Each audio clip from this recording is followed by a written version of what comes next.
Folks, you've got Steve and I here. I'm Nick Kekalowski, a senior research director at IONS.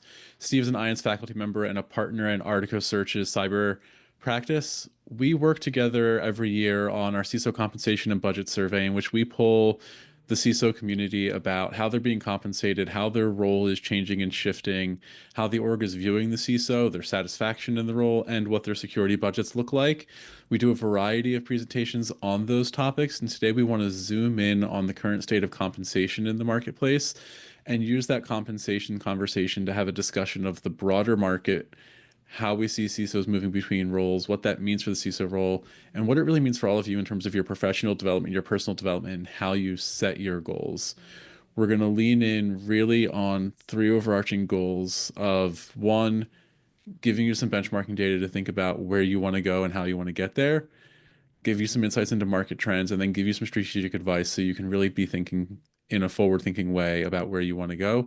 Steve, before we get into the specifics of our compensation, talk a bit about who you are, how you work with us at IONS on this research, and what our overarching goals are for the project. Great. Thank you, Nick. So many of you, we've spoken before, either in these webinars or separately before, or met at different conferences. I've been on the IONS faculty since last year, but this relationship actually goes back really to the 2012-2013 timeframe. When I saw many of you, I was flying around at the CISO roundtable events when Phil Gardner, their CEO, was actually leading those conversations. 5 years ago, we decided to collaborate on a product together, which was a CISO compensation benchmarking study. And in our first year, I think we had 120 or 130 CISOs participate. Well, that's expanded significantly now, not only in terms of sample size, going up to over 800 CISOs this year, but also in terms of scope and what we're asking. So we talk about budget, we talk about satisfaction, we talk about board reporting, we talk a little bit about liability management as well as we get into the future here, different topics that are important to you all. As a partner in cybersecurity with the search firm, I spend all of my time speaking with practitioners like yourselves. I work on CISO searches for Fortune 500 companies, do a lot of work in private equity and venture capital, both at the fund level and for portfolio companies. It's all about cyber leadership and everything that I do. It's retained executive search, so it's recruiting CISOs and their teams, and also providing insight and taking our data and helping educate the market to be more aware of what's happening on the ground with all of you. And so it's sessions like these and your questions and comments and things like this that really help us get a holistic view of what's going on in the market. And part of the reason that we partnered with IONS is that leveraging our community as cybersecurity executives and the IONS community, we just felt that coming together would be more powerful than what we could each do on our own, and it's been very successful to date. Great, thanks, Steve. Looking forward to getting into this. Before we get into the nuts and bolts of our content, I want to flag something that Mason said earlier, and that is to please use the Q&A if you have any questions or comments. We like to make these as conversational as we can. The webinar limitations mean that we can't just outright talk with all of you, but feel free to use the Q&A for random comments, for things you would like us to go deeper on. We want to make sure we're spending our time in the parts of this that you're most interested in and getting to your questions. In some cases, we may have answers on the spot. In some cases, we may need to point you to some of our reports, but please feel free to use that and chime in so that we can make this as conversational and interactive as we possibly can. So with that, let's start diving into where things currently stand for CISO compensation. What we see is an ongoing trend over the past few years in which compensation has not reached kind of an equilibrium across the industry. The gap between median compensation and average compensation is still well over 100,000, which tells us that the overarching numbers are stratified with a lot of people making well above average, a lot of people making well below average, and the folks who are actually right around median is a fairly small group. Steve, can you unpack what this really looks like in practice? Yeah, I mean, look, we're still trying to define what a CISO is and does in a large part of the market. I think that when we talk to somebody who's a CFO or a general counsel, we probably have a good guess as to the reporting structure. We probably have a good guess as to the scope and the remit. We just don't see that with the Chief Information Security Officer title or Head of Security title yet. Some of these roles are very heavily focused on operational security engineering, particularly when we talk about startup organizations or smaller scale organizations. And some of these titles are somebody who doesn't ever put hands on a keyboard and is entirely strategic, working maybe only GRC if we're talking about regulated industries, particularly East Coast banks, or could be very technical. We talk about B2B SaaS on the West Coast, which when we talk about New York financial services, we talk about San Francisco, large scale B2B SaaS. That's what you see at the tail end of this when we get to that top 1%. So we're working upwards. Compensation continues to increase. We'll talk a little bit about those trends as well. But there still is no clear answer of, well, how much do you pay a CISO? It just depends on the company, it depends on the sector, it depends on the mandate, it depends on the organization. So we have an interesting question here, Steve. How would you estimate the rough number of CISOs in the US? For some context, we have 800 CISOs in our sample. And something that's worth noting is our sample includes any folks who are considered the person ultimately responsible for the cybersecurity program. So there are folks officially who have the title of CISO or head of security or director of security all within our sample. And we'll do some unpacking of our state of the CISO data in January to get into that. But just for additional context, Steve, if you think about that CISO title as something that's for everyone who's kind of running a security department, what would you estimate the total number is in the US? Oh gosh, yeah, it's really hard to say. I mean, every public company needs to have a named head of security, so we'll just start there. But then you talk about every private company. I think I would think about this in a different way of CISO as far as executive, as far as being engaged in the business, as far as reporting to the board. That number is just a percentage of the total people who are heads of security. It's got to be up there in the thousands. I mean, when we talk about all the companies in the country, but thinking about the different levels of CISOs and the different range of responsibilities, it's not the same job. And I think that's kind of the point that we see in the data. It's that different jobs, different scope, different remits, even with the same title, they're not all equal. And so I think that bears itself out in the compensation data. So let's go a little deeper there. As you think about the different types of CISO jobs that are out there, how do you recommend CISOs think about branding themselves within the market? You know, it used to be a few years ago, this person's kind of the breach response CISO, and this person's the program builder CISO. Are those kinds of labels still relevant, or should folks be thinking about a different type of skill set to brand themselves around as they position themselves in the marketplace?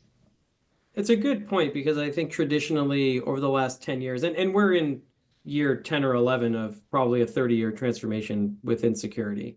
Similar to how CIOs had advanced their career trajectory, we're seeing that with security professionals. And even though we can say, oh, I was in security 25 years ago, it wasn't to the level that we had seen previously. In other words, until 2013, 2014 with Target and Snowden and Anthem and these these external things that happened that brought this to the forefront.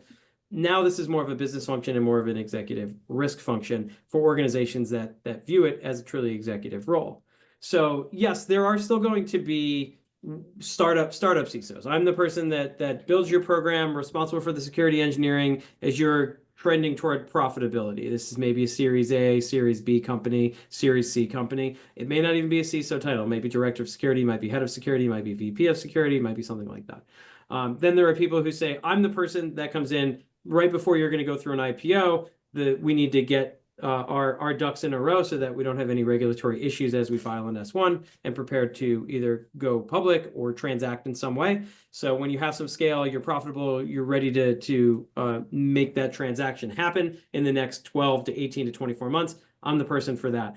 Then you have a public company CISO, right? But there are all these different paths to get there. And so thinking about your own brand is very much, well, what matches your background? When you think about going for opportunities, just like all jobs are not the same, all job specs are not the same. You could see a CISO spec and say, okay, yeah, one looks like the rest, but they really don't in a lot of cases. It depends on what the organization is really looking for. So playing to your strengths, if you come up through architecture and engineering, and you've been working with product teams, you've been working on DevSecOps programs, you've been working in collaboration with a customer-facing product, maybe in a SaaS environment or something like this, then staying in that zone plays to your strengths and you're a differentiated candidate. If you've been working at smaller scale regional banks and you're spending a lot of time with regulators, to advance your career, it might be go to a larger bank in a number 2 role or a number 3 role or an executive director role or something like this. Our compensation data very clearly shows us that the larger the company, the more the compensation. And so it's not like if you're a CISO for a company of this market cap, you have to go to a bigger one to make more money. Not necessarily. You can go be a number 2 at a much larger company and actually do better for yourself financially. and also manage liability a different way. So there are a variety of different ways to skin that. Great. So we're seeing a few more questions in the chat. I'm going to take some of the easy ones and then save the harder ones for you, Steve, as per our usual routine.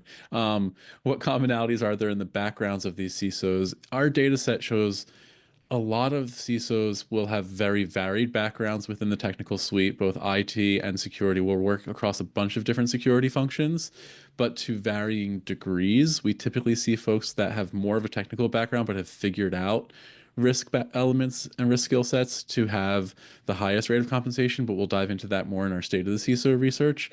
We also see there's usually some IT background and usually a decade plus experience in our sample size of CISOs, decade plus of experience within security, to be clear, not experience as CISOs.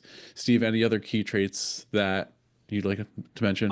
One thing that I'd flag is the when we talk about the difference between a CSO and a CISO, we see a lot of CSOs coming out of public safety, out of the FBI, NSA, diplomatic security services, and people coming out of government being placed in pretty high profile for large scale organizations, high profile positions in security. That would be a little bit different, but as we see a convergence of CISOs more and more taking on physical security, it'll be interesting because the backgrounds will inevitably change there as well. So that's just another side of this that we don't want to ignore. Great. And then how does salary correlate with org size? For the most part, exactly like you would expect, with larger orgs having larger salaries for CISOs, more complex organizations, generally speaking, for the CISO to run larger budgets, etc. With a bit of an exception that we do see a pocket of fairly small orgs that are kind of tech startups driving some of those small org numbers up when there are large equity components associated with those compensation packages, which we'll get to the comment on that in just a minute. Um, we'll go into industries a little bit later, and we'll talk about boards a little bit later. So the next thing I want to talk about, Steve, I'm wondering about the various nuances in arriving at an accurate total comp number, particularly for startups, as we include things like RSU grants and whatnot. On the statistical side, we ask folks to estimate their annualized bonus and any equity grants they have as an annualized total. And that math then gets done to figure out the total compensation. But Steve, can you talk a bit about the breakdown between cash comp and total comp, Yeah, how we this get could there, and how it reflects the market? Yeah, this can be really tricky. So base and bonus are very easy. They're easy to understand. They're easy to calculate. It's pretty clear. When we think about equity, when we go out and help advise clients and candidates, and as part of this survey, we say, think about your average annual value and what your RSUs are worth. If you were to think about taking the survey and you're thinking about taking another job, how do you value what you're leaving on the table on an annualized basis? So your cash comp may be $400,000, but you may be making you may be looking at a $2.5 million payout in 4 years. So then annualizing that and thinking about that in terms of the average annual compensation is how we guide people in the market and how we like to have these questions answered. Now, that can be pretty subjective, and I think we see that subjectivity come in when we're negotiating offers for people who may value things in a different way. There's modeling that goes along with this, and so some of it is very clear cut, like we said, base and bonus. Some of it is not in terms of equity, but it doesn't necessarily matter because it's about the perception of what you're making to the best of how you understand it, because that's what you're going to be looking to command if you were to take another job. So if you look at your compensation and you say, I make 1.5 a year based on my projected equity grant, that's going to be a consideration if you look for something else, and that's how you're viewing your own compensation, and that's the most important thing that we're really looking at here, because we're trying to get a sense of where the market is going, how people view their compensation, what it would require for them to leave, and things like this. And so whether or not they're looking at the bottom quartile of a projection, the median, or the higher end, that perception is relevant. And so, and all these numbers can be backed up in some sense, assuming that people are giving us good data, which they are. So that's part of the way that we navigate through that. It is trickier with private companies, but not impossible at all.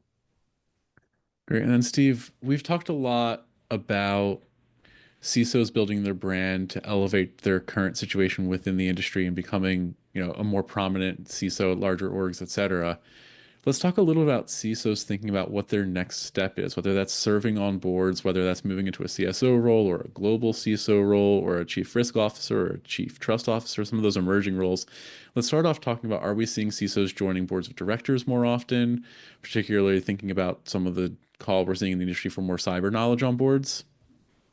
Yeah, so let's take this in two different ways. Life after CISO as the operational executive. So you've elevated yourself to CISO. You want to continue working full time. There are plenty of CISOs who have a lot of runway. Whether or not you have the desire to do it is another question. But if you say, I want to stay in the corporate game, I'm really well versed in risk now, or I've gotten more exposure to infrastructure and IT, we see a couple of different paths. We talk about the far-flung paths. There are CISOs out there who move to CMO or Chief Strategy Officer. It happens. It's rare. More often than not, we see CISOs who take on additional scope as part of a converged role, which is CISO and head of technology, CISO and CIO, CISO and head of infrastructure. It's incremental change still in the tech bucket. The other side would be CISO going into more risk and more second line, more chief risk officer, maybe head of tech risk, maybe head of customer trust. So you have the external facing piece as well. All of those are viable options depending on your background, the organization that you're in, and how, again, thinking about where am I a differentiated candidate? What roles do I go after that I tell a great story that I have a leg up on my competition because of background, experience, whatever the case may be. So that's the operational piece of it. And also recognizing that a CISO, we've done CISO searches that are responsible for security operations, engineering, architecture, and all the technical sides of security, reporting to a CIO. We've done CISO searches that are responsible for none of that, but there's a peer for that, just responsible for audit, compliance, tech risk, reporting to a chief risk officer. I have seen our successful candidates get promoted beyond both of those roles. Those are two different CISO roles, two different paths. One's gone on to be a CIO, one's gone on to be head of tech risk at a large scale bank. So there are different operational ways to do this depending on where most of your experience is and most of what you want to do and how you manage your career to get next. So that's the operational side. On the governance side, most organizations do not have a cyber expert on their board, somebody who is a former cyber practitioner. Some do, some of our clients do. Not everybody does, most do not. So what does that mean? There's opportunity to be advisors for organizations in the venture community, organizations in the private equity community, VCISO type roles for people who don't want to work full time but still want to stay somewhat connected to both the board and the operational side of security. That will change over time. I think that there were a lot of practitioners who were surprised at the SEC guidance that did not require a head of cyber, an operational cyber leader on the board. But the reality is, I'm not sure that there are so many public company boards. I'm not sure that there are enough practitioners to fill that and also do their day job.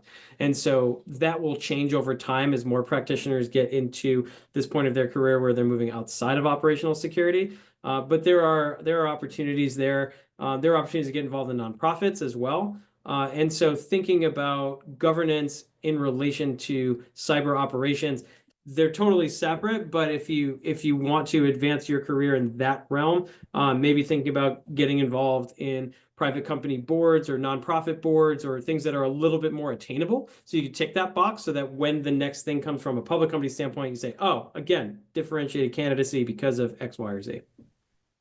Great. Thanks, Steve. Folks, keep the questions coming. This is really great engagement in the Q&A. We love this. We're going to go a little deeper into the data and then come back to some of the questions that are still in the Q&A, but do not stop. This is great.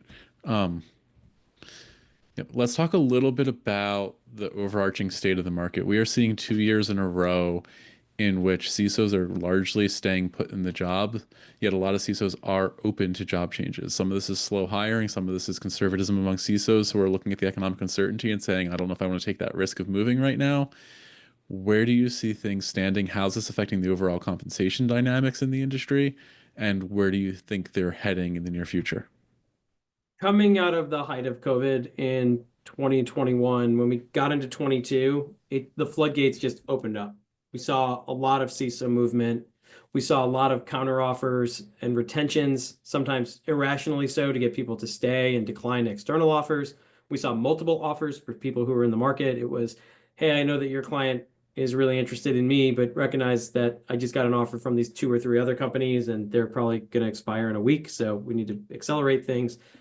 Those days for now are mostly gone. And that was not a sustainable model for anybody either. I don't think. I think it puts a lot of stress on practitioners. I think it puts a lot of stress on companies.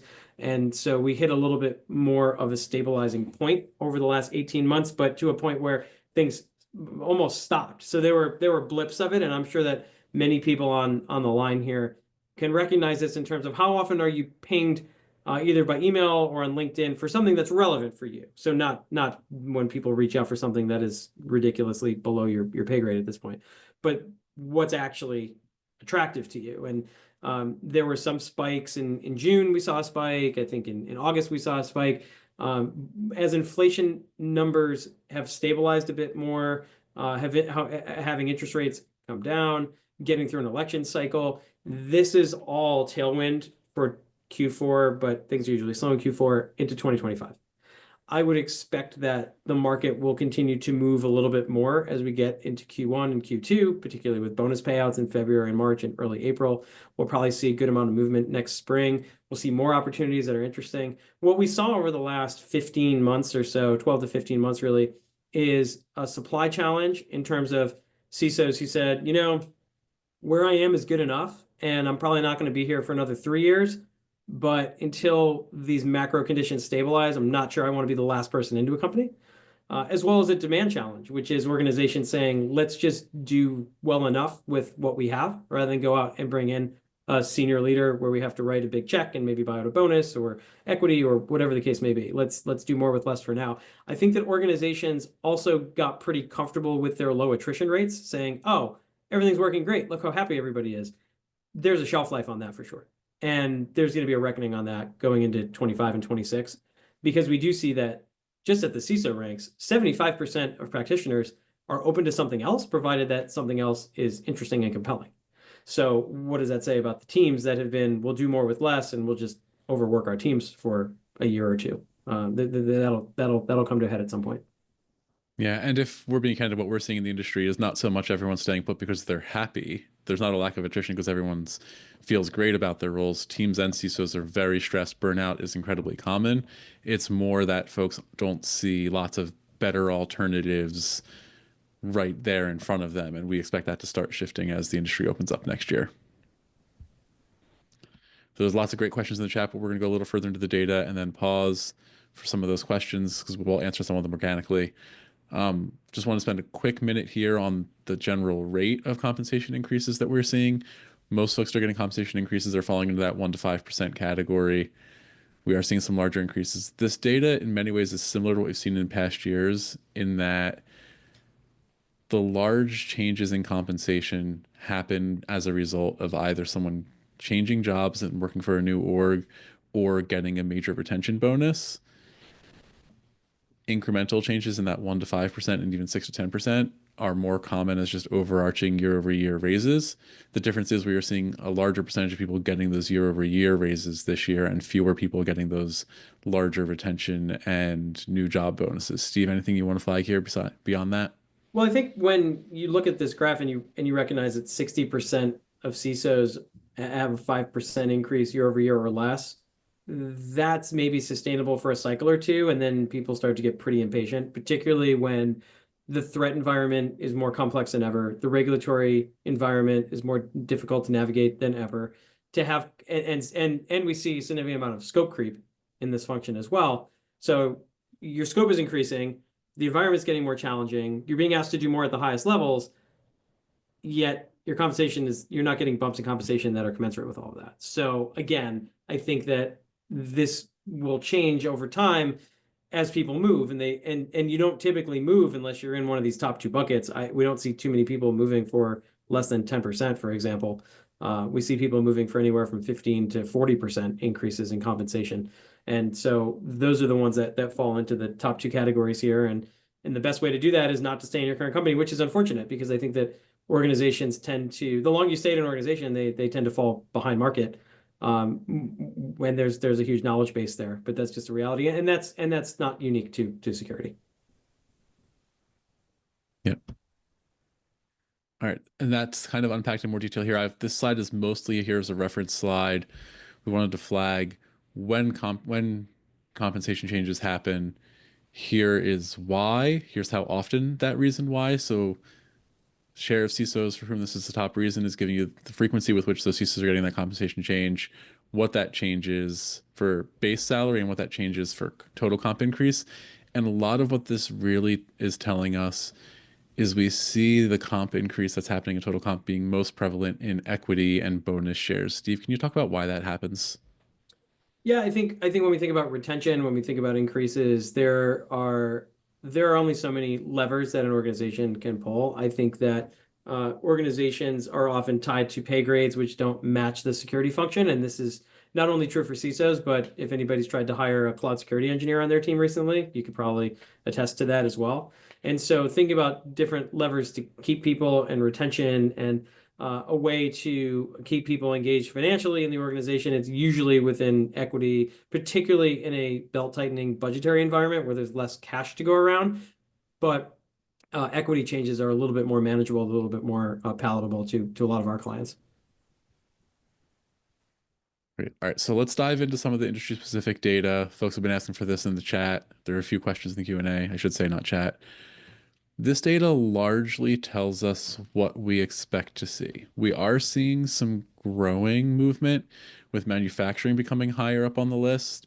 Largely, that's due to increased investment in OT technologies and some larger manufacturers.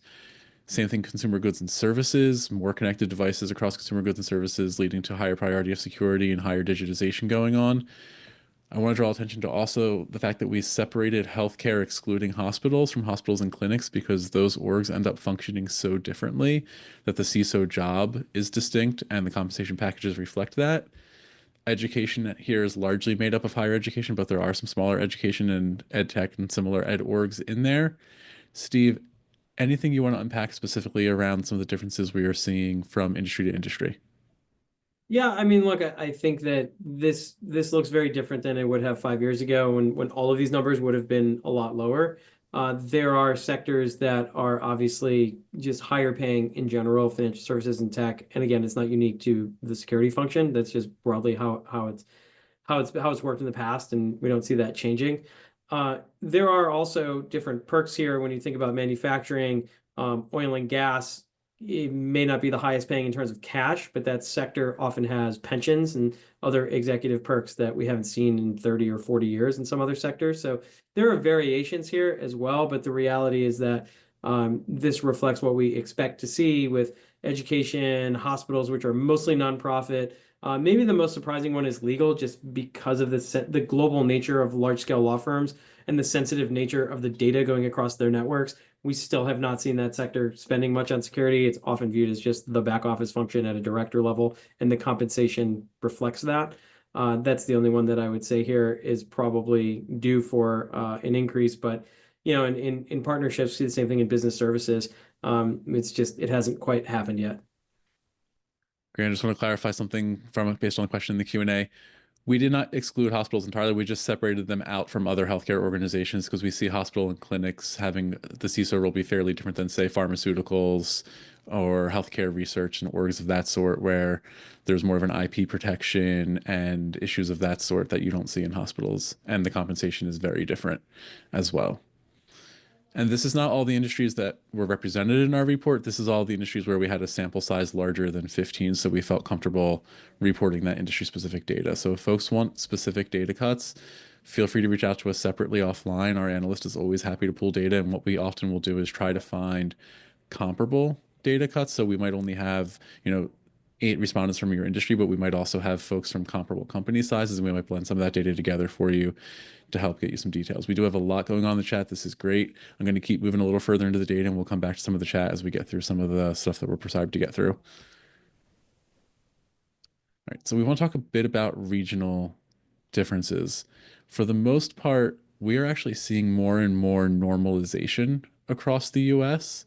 Canada functions a little bit more like Europe in terms of the state of its cyber market and compensation, but there are states like North Carolina, Georgia in the southeast, and even I think Arizona in the southwest that are starting as kind of up and coming growing states as industries there become more prominent from a cyber perspective and start elevating the CISO role. Where we really see a gap is between more traditional industries like financial services that are kind of headquartered a lot in the US Northeast, where cash comp percentages are higher, and the US West, where we're seeing a lot more tech startups and tech industry high growth orgs driving large equity percentages to compensation. But Steve, I know a common question we see, and something that we saw earlier in the Q&A and that people want us to unpack, is the difference between hybrid work, full remote work, in-person work, and how CISOs are being asked to move around. I'll provide a quick rundown of that high level data, Steve, while you think about how you want to formulate talking about the state of the market there. We generally speaking see that hybrid or full-time in-office CISOs will earn more than most full-time remote CISOs.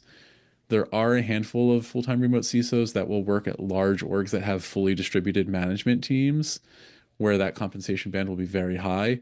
Otherwise, what we mostly see is there's some desire to have the CISOs having direct exposure to the management team, and the CISOs that have that exposure and that in-person connection with the rest of the management team are at orgs that have elevated cyber a bit and are paying higher for the CISO role. But Steve, can you unpack those dynamics in more detail? I would so maybe we think about the evolution of what this looked like. So pre 2020, the expectation was a head of information security would be at corporate headquarters. They would be with the rest of the leadership team in a full-time capacity. Maybe they had summer Fridays or something like that, but by and large, it was all in person. Everything went fully remote, not by choice, but that happened naturally in 2020 and 2021.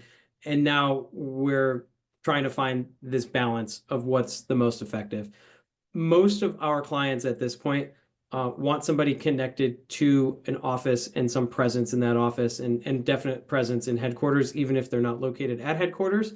And we see this playing out in some of the compensation trends here. So take, for example, New York-based financial services organizations, big banks that now have outposts in the Carolinas or in Florida. We're seeing that quite a bit. A lot of people in New York, Boston, Philadelphia took those salaries and went to the Carolinas and went to Florida. And so they did very well with that, lower cost of living area. If those companies and those people were to leave and those companies were to hire the backfill, they're likely not paying those Northeast salaries in those secondary geographies. They may be, but not necessarily. Same thing on the West Coast, where you have San Francisco is always the highest cost, one of the highest cost of living areas in the country, one of the highest paying in terms of tech executives. Well, now there are people that are saying, well, I'll just live in Seattle and I'll commute down. There's no state income tax. I'll just live in Denver and I'll commute over. It's lower cost of living. I want to be in Austin. It's an up and coming tech community again in Texas with no state income tax. And so, as organizations think about hiring and they think about bands, what's right for the geography in which you're hiring, but also recognizing that there are going to be organizations that are from those higher cost of living areas that's the band, and the band sticks no matter where you are. And so that's typically not the case. We also have clients that have said, well, we want this person in Denver, Austin, or Nevada, but if they're in San Francisco, yeah, we could probably go a little bit higher if the right person is there. That's not usually the preference. That's not usually the first pass. It's find me somebody in Denver or Seattle or elsewhere. So thinking about those trends and how that's changed over time. We've done some recent searches with some pretty large scale companies, multi-billion-dollar companies, tens of thousands of employees. And it's, again, maybe we're headquartered in Philadelphia. We don't need you in Philadelphia, right? You could be anywhere in the Amtrak corridor, get to Philly when we need you there. That's totally fine. So this more flexible hybrid, be in the office when you need. And also, I think that this has implications when you're building out your organization. Where do you find security architects? Where do you find cloud security engineers? Where do you find the right GRC people? And is it cost competitive where you are, or will you do better to look in a different geography, particularly for individual contributor roles where, if you're working with a red teamer or an incident responder, they may not necessarily need to be with the center of mass that somebody else in a leadership position would benefit from. Great. Thanks, Steve. Let's dive a little bit into compensation by org revenue. This is where we were talking about earlier. There's something of a stint of smaller orgs that have very high equity bonuses. You see that light blue for orgs with 100 million or less. That can drive some of those numbers up for smaller orgs, but largely it behaves as expected. But Steve, we also see that there's a situation where a lot of CISOs who are working in smaller or mid-size orgs can feel a little stuck because the big challenge is getting exposed to organizational complexity to demonstrate that breadth of skill set to kind of play those political games and do that relationship work to be in a larger org. How do CISOs build their skills and demonstrate those skills to start moving up the chain if they are interested in working for a larger org? Thinking about it in terms of scale, complexity, and diversity of either industry or functional diversity, whatever the case may be. Uh, Thinking about just putting more tools in your toolkit. So I think that a lot of people have a propensity to say, okay, I'm at a $250 million tech company today. My next job needs to be a $500 million or $600 million tech company for the next role as CISO running the full program. Maybe you have 12 people or 8 people or 6 people or something like that. The reality is that the people who are getting the looks at the larger companies have to have ticked that box on scale and global complexity and distribution before they're viewed as credible candidates for those roles. In other words, if you have that scope previously and you've shown that you could run a program, you've managed a budget, you've communicated with the board or investors or senior leaders, rounding that out with maybe not doing all of that at the next company, but focusing in one particular area. You have an affinity, you grew up in a security operations center, you have an affinity for SecOps, you can go lead SecOps as a deputy at a much larger organization. There may be some succession potential there, but even if there's not, ticking that box on scale can propel you for the next opportunity because that would be the next right job for you. So not thinking so much as CISO from company A to B that's 20% higher or 50% higher in revenue, but thinking about it more of a stepping stone of how am I diversifying my own skill set and what I'm doing to be able to be more marketable for whatever role I may want 2 or 3 jobs from now.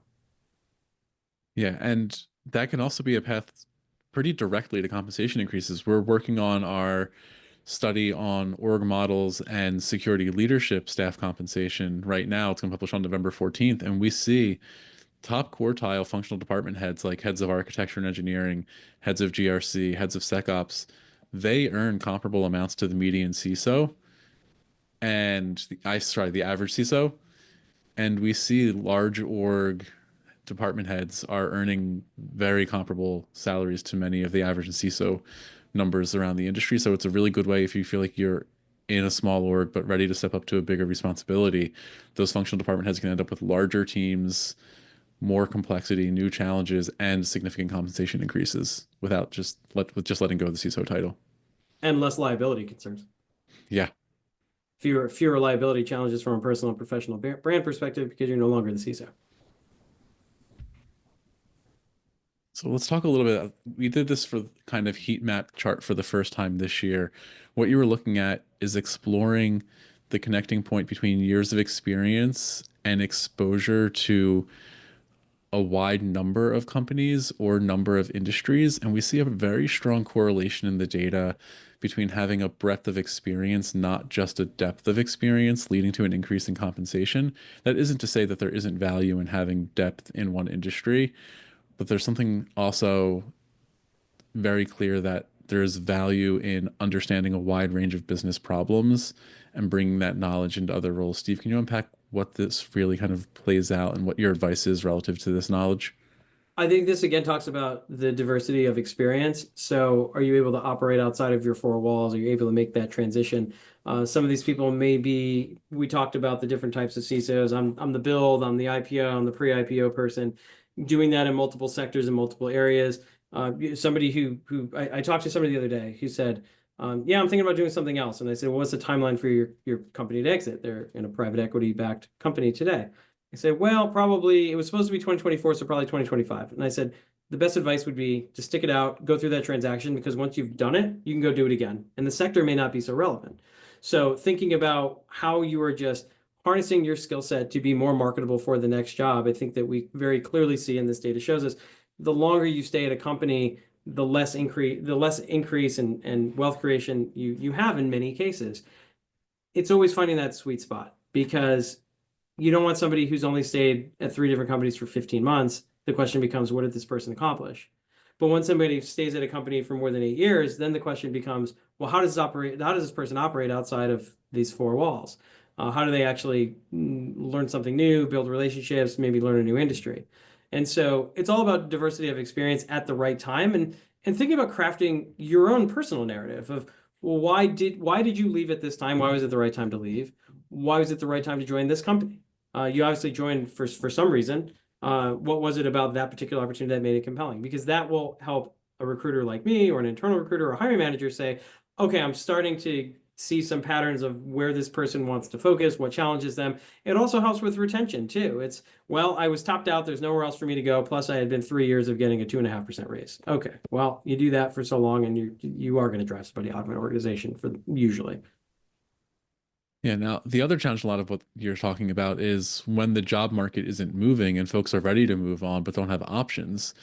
What kind of projects do you recommend them taking on to start kind of broadening some of their expertise and being able to demonstrate a varied skill set, even if they aren't changing jobs?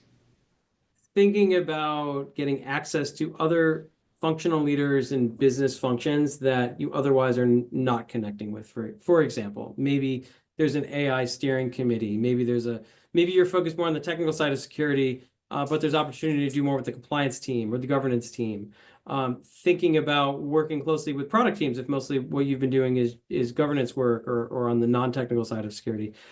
How can you round out your skill set so that when you go out for the next job, you say, for the last 12 months, I've gained a much better exposure to the broader business, and here's why. These are the relationships that I developed. This is what I've learned. This is how I've become a more well-rounded tech executive. Because at the end of the day, you want to position yourself not as a security leader, not even as a tech leader. You want to be viewed as a business risk executive. And that's going to be the differentiating characteristic to get somebody into the top quartile of compensation. Yeah, we have a few more questions that we're kind of getting to organically, so I'm going to keep moving through the data and then we'll come back to some of the questions. But folks, if you have more, just keep plugging them in there and we'll make sure we get to them verbally. And if we don't get to them verbally, we'll follow up offline separately. So don't hesitate to reach out with questions in the Q&A. We're going to spend a little bit of time here. I don't want to go too long, Steve. We are seeing a growing number of CISOs taking on some element of ownership of IT. When that happens, it usually comes with a significant pay bump. How do you see this affecting satisfaction for CISOs and changing the perception of the CISO role in orgs? So two very different paths here. I think the people that are in a security role today have fixed a large number of problems, and then IT is thrust upon them saying, okay, now fix all this stuff too, are typically less satisfied. They're like, look, it's just problem after problem, challenge after challenge, and I'm just thrown into it expecting to fix it all. That's where we see the satisfaction numbers dip. Also, that can also be where it's, okay, here's an 8% raise for double of scope of responsibility. And you're just scratching your head saying, well, maybe a CIO just left, retired, got fired, whatever. That person was making more than I was making, and you gave me an 8% raise to take on what they were doing. How does this make sense? So those types of environments generally lead to dissatisfaction. On the other hand, if somebody's out in the market and the role is marketed as a head of security and IT role, CIO, CISO role, a CISO head of technology role, we do have people that are opting into that. The pay is usually higher, as Nick said, and it's also just ripe for knocking down barriers to be able to effectively run security, which oftentimes has a critical path through IT. And if your projects are not prioritized, it can cause a slowdown or projects to get shifted and things like this. Those people that opt into that, where it's not thrust upon them, generally have a higher satisfaction, and those roles are going out to market typically at a higher pay band. And And I Steve, think it's also worth noting we've done searches where it's a CISO role, but our client has said, we if this person has a desire and the background and the seniority to lead IT as well, we could put IT right under them. There's nobody in the organization that we would consider a peer to a more senior person, and so we can bump our comp up a little bit. So I also think that when you're negotiating for a position, have an understanding of what the rest of the org chart looks like. How senior is that IT person? Because that's something that the company with whom you're interviewing may not even have thought about. and Steve, you see this as something that's becoming more common as well. This isn't just a blip. This is becoming more common, and I think is becoming more of a trend. And I do wonder if we are on a path where the CISO head of technology role becomes the standard for CIO/CISO, and the CIO title position gets ratcheted down to a VP of infrastructure, VP of IT, reporting to a CISO head of technology, and the CISO replaces that position as part of the true C-suite. I think CISO is one of those titles. You got the chief piece and you got the officer piece, but it doesn't often actually happen in practice. You're often reporting into another chief title, and so thinking about the trends here, we see this happening regularly, particularly as the vendor stack is more expensive, the backgrounds are more complex, and with more cloud-focused infrastructure and environments, it's just much easier to put somebody who's more operationally focused from a director level. And frankly, in these types of roles, our clients are all looking for security backgrounds with enough IT to be comfortable in that role or stretch into that role. We don't see people who have come up through infrastructure, IT, or other areas that are then taking on security and learning security on the fly. That is not typically what we see in the market. Then we want to spend, oops, sorry, need to go back a slide. We want to spend a little bit of time talking about some of the protections and, for lack of a better word, perks that are getting built into CISO contracts. So perks, things like signing bonuses are becoming a little bit more common. But what we really see is anecdotally, we are seeing a big jump in CISOs being included in the DNO policy. We are also seeing a big jump in CISOs being interested in being included in the DNO policy. And also issues like severance agreements that provide some protection for CISOs for adverse circumstances. Steve, can you talk a little bit about the current dynamics in the liability situation and provide some advice on how CISOs can advocate for themselves? Yeah, so I think first let's talk about the DNO policy. This is 40% of US-based CISOs understand themselves to be included in the DNO policy. The number is probably a lot higher than 40%, but the executives may not even realize that it does cover them, provided that they're operating inbounds on their scope at the behest of leadership and the board. This does not, DNO coverage wouldn't cover something that's somebody doing something so outlandish or illegal or things like that, obviously, right? As far as that as a perk, that is not, it's not negotiated in terms of, well, it's either that or more compensation. Any information security leader at the top level, particularly with a CISO title, should be talking about that and have a clear perspective on it and be included in that policy all the time, 100% of the time. And not, well, if you do that, we're going to take this away. No, that should be an added on piece of it, just as it would be with the CFO. Signing bonuses, we see typically making up for something that's a walkaway. During the heady times of 2021, at the end of 21 and 2022, sure, you get a signing bonus sometimes just for showing up because you've got multiple offers, you want to seal a deal, you want to get something done, maybe you want to balance a counter offer, but those days are gone for now. And so a signing bonus is mostly, now's a perfect example. You've accrued 10/12ths of a bonus through the months that you've worked at a company. I'm expecting a bonus in February, March. Here's what it looks like. Buy me out for most of that, and we can move forward. Severance agreements, still, it's very interesting because there are some very senior CISOs that I've talked to at Fortune 20 companies that don't have them. We see here that 20% of our sample has them, and that's probably about right. It's always a difficult conversation to have. It's, before you get into a relationship, hey, what happens if this thing blows up?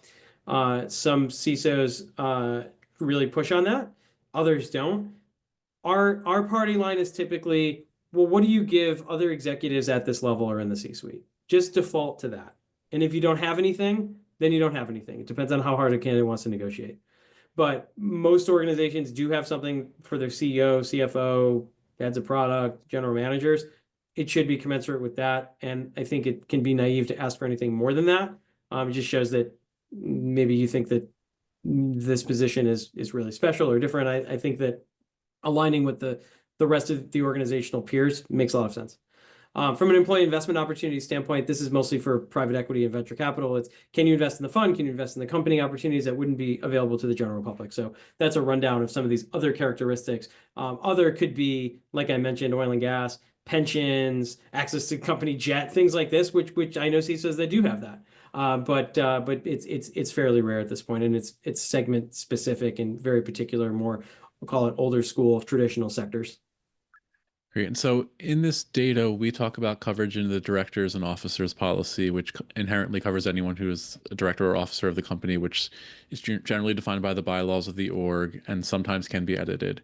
What are some of the other insurance policies that CISOs might want to consider to protect themselves that might fall outside of the typical corporate protections? We've had CISOs that have negotiated indemnification clauses where you're not liable for any being named in any legal situations.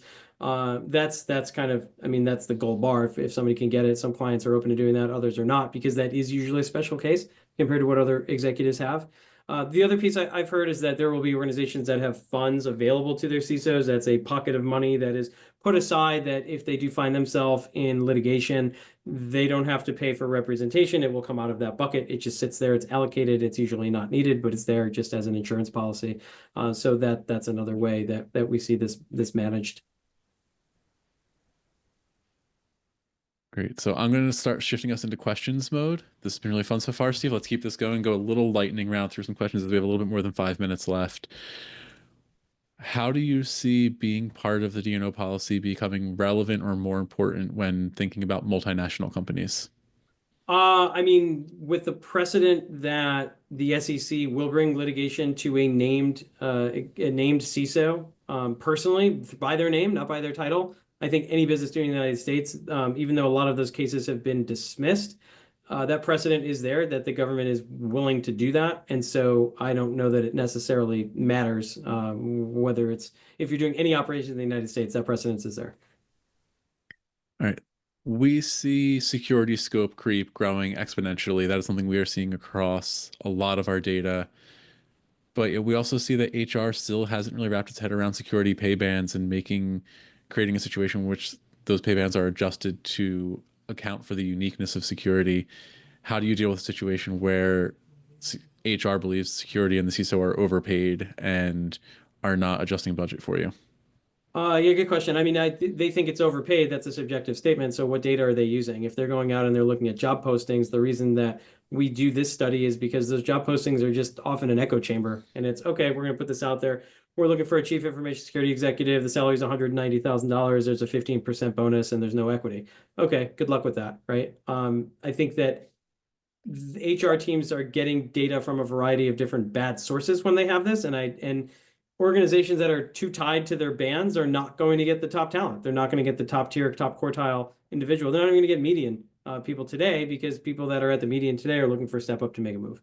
So I think it's all about education. It's about taking our data and data from other credible sources. But like I said, I mean, there's a lot of misinformation out there. So where's the data coming from? Is it peer reviewed? What's the sample size? Just having a perspective on that. There's a CISO that I know who's at a financial services company in the Midwest who said, gosh, called me up and said, I'm really underpaid. And I'm recognizing that looking at your data and others' data. What do I do? And I helped him package up what we had and do some data splits and give some comparisons to other financial services CISOs in his sector that the organization write in their SEC file and say, these are our competitors. Well, here's what your peers are making. Here's the range.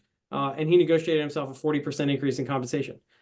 That's not going to happen for everybody. Not every organization is open to doing that. But yes, this is going to break corporate bans. It is going to give HR a little bit of heartburn, and that's not the worst thing in the world. Great. So we also have a question on government CISOs. We do not have dedicated data reporting on government CISOs because the sample size was simply too small. Anecdotally, it looked a lot like you would expect it to look. We have a few faculty members who either currently work in government or have in past roles as CISOs. Be happy to connect you to some of them for some specific questions around how the role is different and how it changes and how compensation is changing from your peer group. But Steve, can you talk about just anecdotally what you're seeing in the marketplace around government CISOs? Yeah, I mean that falls into the other category on compensation because we talk about government pensions and government perks and government healthcare and being able to retire after however many years of service. And so while the cash comp pales in comparison to what we see in the private sector, some of those perks make up for it, particularly people who have been in those roles for a long time. And I think to elevate to a CISO at a government organization, you've probably been working for the government your entire life at that point. So I see a lot of people that have worked for the government for 25 years and they're only in their early 50s and they want to work another 10 or 15 years. And so they go into the private sector and they make that transition. That's an entirely different conversation of how you do that. But we do see people do that to maximize earnings while also collecting on their government pension and perks there. And then very quickly, Steve, some interesting questions about both getting advanced degrees and getting technical certifications and how those impact compensation. Can you give a quick overview there? I think that it's a lot less relevant in terms of direct tied correlation to compensation, and it's more about how business focused are you. So yeah, an MBA will lend credence to that. I think an MBA will show that more than a master's degree in engineering will. But there are going to be tech organizations, particularly West Coast organizations, that really want to see those educational credentials in the technical realm. So it depends on where you are in terms of segmentation, and it depends on where you want to go in terms of career.